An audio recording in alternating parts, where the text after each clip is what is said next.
Hello friends, कैसे हैं आप लोग। आज का हमारा टॉपिक है मनोसामाजिक सिद्धांत यानी कि साइको सोशल डेवलपमेंट थ्योरी, जिससे हमारा सीटेट एग्जाम में 2 या 3 नंबर से प्रश्न पूछता है। इसलिए आप सभी पॉइंट को नोट करते हुए चलिएगा ताकि आपको रिवीजन करने में आसानी होगा, और अंत में कुछ प्रश्न उत्तर भी करेंगे ताकि हमारा सभी कॉन्सेप्ट क्लियर हो जाए। तो चलिए दोस्तों, वीडियो को शुरू करते हैं। और सबसे पहले हम यह जानते हैं कि मनोसामाजिक सिद्धांत किसने दिया है। तो दोस्तों, मनोसामाजिक सिद्धांत एरिक एरिक्सन ने दिया था। यहाँ से हमारे एग्जाम में डायरेक्ट प्रश्न पूछता है कि मनोसामाजिक सिद्धांत किसने प्रतिपादन किया था। तो दोस्तों, एरिक एरिक्सन ने किया था। आप इनको चित्र के माध्यम से देख सकते हैं। इनका जन्म जर्मनी में हुआ था, लेकिन बाद में यह अमेरिका चले गए थे। अब आइए दोस्तों, इनका सिद्धांत के उद्देश्य को जानते हैं। इनका सिद्धांत का मुख्य उद्देश्य यह है कि बच्चों में व्यक्तिगत पहचान यानी कि पर्सनल आइडेंटिफिकेशन कैसे होती है उस पर था। कहने का अर्थ है बच्चे अपने आप को समाज में किस प्रकार देखते हैं, किस रूप में देखते हैं, इनके सिद्धांत में उस पर जोर दिया गया था। इनके अकॉर्डिंग पूरा जीवन 8 स्टेप से होकर गुजरता है। यहाँ से दोस्तों हमारे एग्जाम में 2 प्रश्न पूछता है। सबसे फर्स्ट प्रश्न यह पूछता है कि एरिक एरिक्सन द्वारा बच्चे के विकास को कितने स्टेप में बांटा गया है। तो दोस्तों 8 स्टेप में बांटा गया है।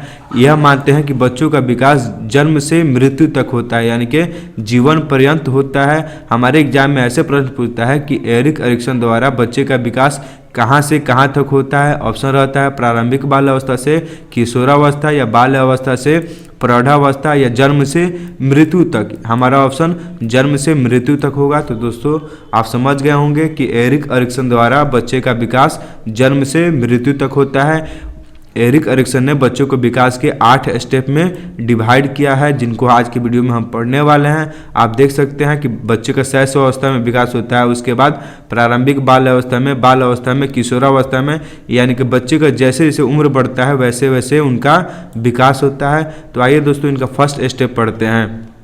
फर्स्ट स्टेप है हमारा विश्वास बनाम अविश्वास। इसका उम्र होता है जन्म से 2 वर्ष। दोस्तों आप उम्र भी याद रखिएगा, कभी कभी हमारा ये नाम न लिखकर सिर्फ उम्र लिखा रहता है कि एरिक एरिक्सन द्वारा जन्म से 2 वर्ष तक बच्चों में क्या चेंजिंग आता है उनको देखते हैं, या इनको शैशव अवस्था भी कहते हैं। जिन बच्चों को माता पिता से प्यार आदि मिलता है उनमें विश्वास का भाव विकसित होता है। दूसरी तरफ जिन बच्चों को माता पिता का प्यार आदि नहीं मिलता है तो वह रोना बिलखना शुरू कर देते हैं। इस क्रिया से बच्चों में अविश्वास उत्पन्न होना शुरू हो जाता है। आइए दोस्तों इसको समझते हैं। कहने का अर्थ है जिन बच्चों को माता पिता से प्यार मिलता है उनमें विश्वास उत्पन्न होता है, लेकिन जिन बच्चों को माता पिता से प्यार नहीं मिलता है उनमें अविश्वास उत्पन्न होता है। तो दोस्तों आप समझ गए होंगे विश्वास और अविश्वास में अंतर। इसका उम्र होता है जन्म से 2 वर्ष। नेक्स्ट स्टेप है हमारा स्वायत्ता बनाम शर्म या लज्जा या शक। आइए दोस्तों इनका देखते हैं। इनका उम्र होता है 2 से 3 वर्ष। देखिए दोस्तों, स्वायत्ता का अर्थ है स्वयं, यानी कि खुद से, बाई सेल्फ। स्वयं से अर्थात जब बच्चे खुद से खाना कपड़ा पहनना ज़्यादा पसंद करने लगते हैं, वे अब दूसरों पर निर्भर रहना नहीं चाहते, तो यह स्वायत्ता कहलाती है। दूसरी ओर बहुत ही सख्त माता पिता जब काम करने पर डांटते हैं तो वे बच्चे अपने ही अंदर शक का अनुभव करते हैं। आइए दोस्तों इसको समझते हैं। देखिए दोस्तों, स्वायत्ता में बच्चे खुद से काम करना चाहते हैं, इनके बाई सेल्फ काम करना चाहते हैं, वह अपने हाथों से खाना खाना चाहते हैं, वह कपड़ा भी खुद की पसंद की पहनना चाहते हैं। इसे हम स्वायत्ता कहते हैं, जब बच्चे अपने आप अपना काम खुद से करते हैं। लेकिन दोस्तों जब जिनके माता पिता सख्त होते हैं वह बच्चों को खुद से कार्य नहीं करने देते हैं, वे उनको खुद से खाना नहीं खाने देते हैं, कपड़े भी नहीं पसंद करने देते हैं, तो उनमें हमारा शक का भावना उत्पन्न हो जाता है। तो दोस्तों आप समझ गए होंगे, स्वायत्ता वह होता है जहाँ बच्चे खुद से कार्य करना चाहते हैं, वह किसी दूसरे पर निर्भर रहना नहीं चाहते हैं। लेकिन जब उन पे माता पिता दबाव करते हैं, यानी कि उनको अपने पसंद से कुछ कार्य नहीं करने देते हैं, तो उनमें शक की भावना उत्पन्न हो जाती है। थर्ड स्टेप है हमारा पहल बनाम दोष। इसका उम्र होता है 3 से 6 वर्ष, या इसे प्रारंभिक बाल अवस्था भी कहते हैं। जब बच्चे में समझने की क्षमता का थोड़ा विकास हो जाता है, उसमें जिज्ञासा क्यूरियोसिटी बढ़ जाती है। देखिए दोस्तों, कहने का अर्थ है जब बच्चे का थोड़ा मस्तिष्क का विकास हो जाता है, उनमें सोचने समझने तर्क करने की क्षमता का विकास हो जाता है, वह बहुत ज़्यादा उत्सुक हो जाते हैं। उत्सुक होने की वजह से वह पहल करते हैं। दूसरी तरफ जब माँ बाप उसकी उत्सुकता को दबा देते हैं या उसे डांट देते हैं तो दोष भाव उत्पन्न हो जाता है। समझते हैं दोस्तों इसको।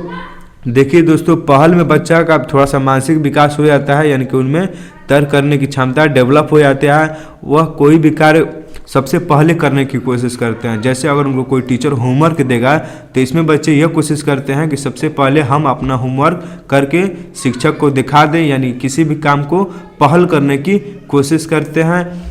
या दोस्तों, या उनके माता पिता जब उन पर दबाव बनाना लगते हैं, उनकी उत्सुकता को ख़त्म करने लगते हैं, तो उसमें दोष भाव यानी कि गिल्ट फीलिंग उत्पन्न होने लगता है। आप समझ गए दोस्तों। प्रारंभिक बाल अवस्था में बच्चे पहल करते हैं, लेकिन जब उनकी माता पिता या उनके शिक्षक द्वारा उनकी उत्सुकता को दबा दिया जाता है तो उनमें दोष भाव उत्पन्न होने लगता है। नेक्स्ट स्टेप हमारा परिश्रम बनाम हीनता। इसका उम्र होता है 6 से 12 वर्ष। इसे उत्तर बाल्यावस्था भी कहते हैं। इसका पढ़ते हैं। इस आयु में बच्चा माँ बाप का हर काम करने की कोशिश करता है, अतः इसे परिश्रम कहते हैं। दूसरी तरफ अगर आपने बच्चे को कोई काम दिया, उस बच्चे की काम करने की क्षमता कम है तो वह उस काम को नहीं कर पाएगा, इसलिए उसमें हीनता आनी शुरू हो जाती है। कहने का अर्थ है दोस्तों, परिश्रम बनाम हीनता में बच्चा जो होता है वह बहुत मेहनती होता है।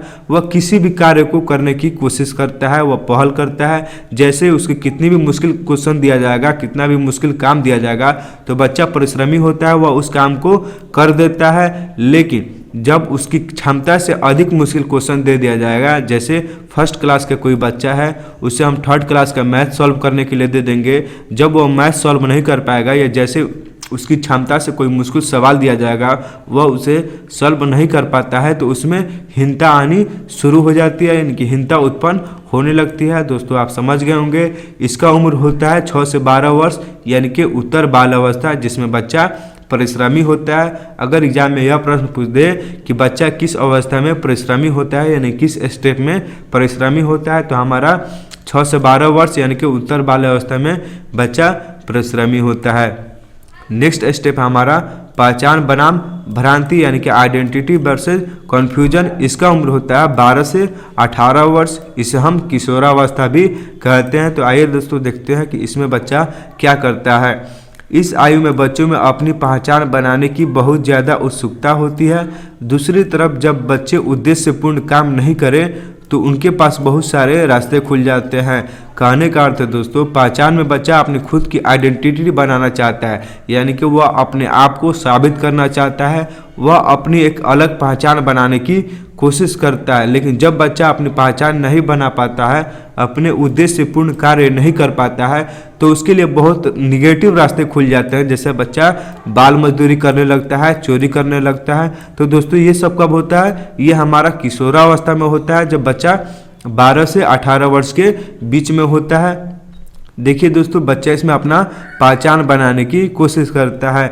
नेक्स्ट स्टेप है हमारा आत्मीयता बनाम अलगाव। इसका उम्र होता है 18 से 35 वर्ष। इसमें पूर्व वयस्क अवस्था भी इसे कहते हैं। दोस्तों हमारे एग्जाम में कुछ भी पूछ सकता है, या तो यह नाम दे दे कि आत्मीयता बनाम अलगाव, या उम्र दे देता है सिर्फ 18 से 35 वर्ष के बीच के बच्चे के बारे में पूछ देता है, या इसे हम पूर्व वयस्क अवस्था भी कहते हैं। देखिए दोस्तों, इसमें क्या होता है, आत्मीयता में आदमी दूसरों के साथ घनिष्ठ संबंध बनाता है। घनिष्ठ संबंध होने की वजह से वह दूसरों के साथ मिलजुल कर रहता है, जिसे आत्मीयता कहते हैं। दूसरी तरफ जब आदमी दूसरों के साथ घनिष्ठ संबंध नहीं बना पाता तो वह सबसे अलग रहता है, जिसे अलगाव कहते हैं। आइए दोस्तों हम इसको समझते हैं। आत्मीयता में जो व्यक्ति होता है या जो महिला होती है वह दूसरे से घनिष्ठ संबंध बनाता है, उससे मिलजुल के रहता है, यानी कि संबंध जो होता है वह बहुत अच्छा होता है। जैसे किसी के साथ रिलेशनशिप में आना या कोई अपना बेस्ट फ्रेंड बनाना, यानी कि आप समझ गए दोस्तों।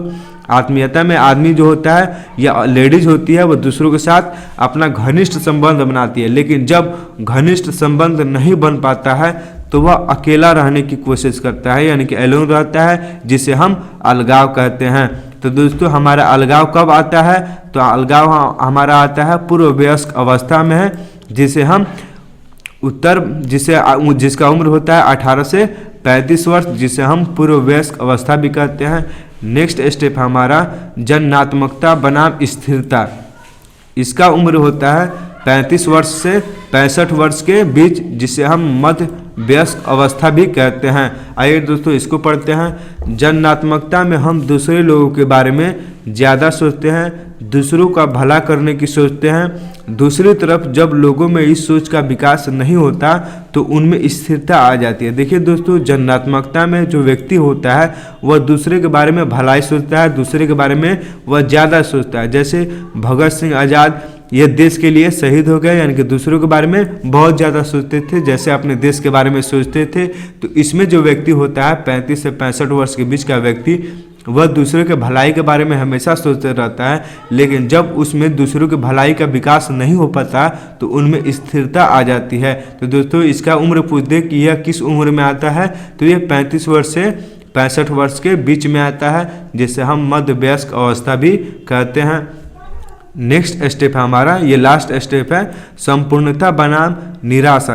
65 वर्ष से उम्र का ऊपर का उम्र आदमी होता है इसमें, यानी कि ऐसे व्यक्ति आते हैं जिनका उम्र 65 वर्ष से ऊपर होता है। इसे हम प्रौढ़ावस्था या बूढ़ावस्था भी इसे हम कह सकते हैं। इस उम्र में आदमी की अधिकतम इच्छाएं पूर्ण हो चुकी होती है। वह अब अपने भविष्य की बजाय अपने बीते दिनों की याद करता है कि उसकी कितनी सफलताएं हुई, कितनी असफलताएं हुई। यदि उसकी सफलताएं ज़्यादा मिलती है तो उसे संपूर्णता कहते हैं। अगर किसी ने ज़्यादा सफलताएं हासिल नहीं की है तो उसमें निराशा आ जाती है। कहने का अर्थ है दोस्तों, संपूर्णता बनाम निराशा में इसमें 65 वर्ष के ऊपर व्यक्ति आते हैं। इसमें आदमी अपने भविष्य के बारे में नहीं सोचता है, अपने बीते दिनों के बारे में यह सोचता है कि वह बचपन में कैसा था, वह अपने किशोरावस्था में कैसा था। अगर इस उम्र के आदमी को ज़्यादा सफलताएं मिलती है तो उनमें संपूर्णता आती है। अगर ज़्यादा सफलताएं नहीं मिलती होती है, ज़्यादा असफलताएं मिली होती है तो उसमें निराशा आ जाती है। तो दोस्तों आप समझ गए होंगे ये किस उम्र में आता है, ये 65 वर्ष से ऊपर के व्यक्ति में आता है। अब आइए दोस्तों कुछ प्रश्न उत्तर में कर लें ताकि हमारा सभी कॉन्सेप्ट क्लियर हो जाए। सबसे फर्स्ट प्रश्न हमारा, निम्न में से कौन से आयु समूह के लिए एरिक्सन ने विकास की अवस्थाएं प्रस्तावित की है। तो आपको बताना है कि किस आयु तक एरिक्सन ने विकास की अवस्थाएं प्रसारित की थी। तो दोस्तों आपको मालूम है एरिक्सन ने जन्म से मृत्यु यानी कि जन्म पूरा जीवन पर्यंत में 8 स्टेप को बांटा था, यानी कि पूरा बच्चे का विकास जीवन भर होता है, उसको हम 8 स्टेप में एरिक्सन द्वारा पढ़ते हैं कि एरिक्सन ने बच्चों के जीवन को 8 स्टेप में डिवाइड किया था। ऑप्शन पढ़ते हैं, जन्म से मृत्यु तक, जन्म से बाल्यावस्था तक, जन्म से किशोरावस्था तक, जन्म से युवा तक। तो दोस्तों हमारा ऑप्शन फर्स्ट होगा, एरिक्सन ने जीवन पर्यंत की बात किया है, यानी कि जन्म से मृत्यु तक। सेकेंड क्वेश्चन है हमारा, बालकों का सर्वाधिक उचित काल कौन सा होता है जब वह विस्फोट और तनाव में होते हैं। तो दोस्तों यह एडोलेसेंस में होता है, यानी किशोरावस्था में होता है। इसका उम्र होता है 12 से 18 वर्ष, जिसमें जो व्यक्ति होता है वह अपनी एक पहचान बनाने की कोशिश करता है, इसमें उत्सुकता ज़्यादा होती है, जिज्ञासा ज़्यादा होती है। इसमें बच्चे इसे हम तनाव और तूफान की अवस्था भी कहते हैं।